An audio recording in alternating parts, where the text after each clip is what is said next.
আল্লাহ পাক রব্বুল আলামিন বলেন, ওমাল হায়াতাদ দুনিয়া ইল্লা মাতাউল গুরুর।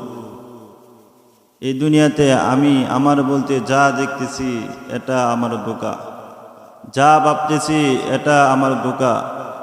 বাকি আমি একাকিত্বের কবরের দিকে রওনা হয়েছি, এটাই বাস্তব। আমি এক অপুরন্ত কবরের দিকে রওনা হয়েছি, এটাই চিরসত্য কথা, এটাই বাস্তব কথা।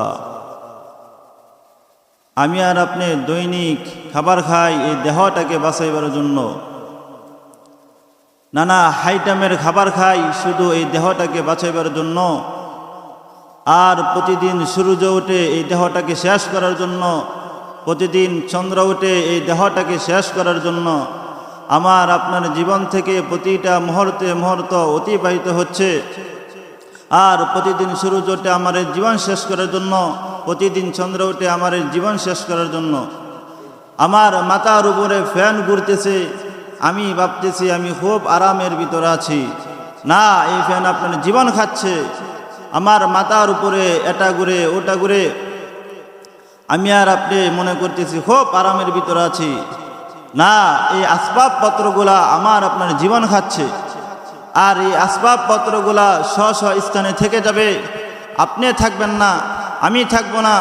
আমি আর আপনি এসেছি একা, যাব একা, আমার সব একা। কথা বলেন ঠিক কিনা? আমি কারো না, কেউ আমার না। আজকে মুসলমানের হৃদয় আর মন এতটাই পাষাণ হয়েছে, এতটাই শক্ত হয়েছে। একটা জীবিত মানুষ 2 ঘন্টা 3 ঘন্টা আগে মৃত্যুবরণ করেছে, তার জানাজার নামাজ পড়ে আমরা যার যার মতো চলে আসি।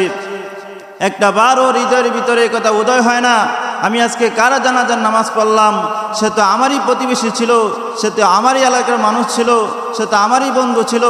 একই মসজিদে নামাজ পড়তাম, একই আড্ডাখানায় আড্ডা দিতাম। আজকে সে আমাকে রেখে চলে গেছে, তাহলে আমারও তো যেতে হবে।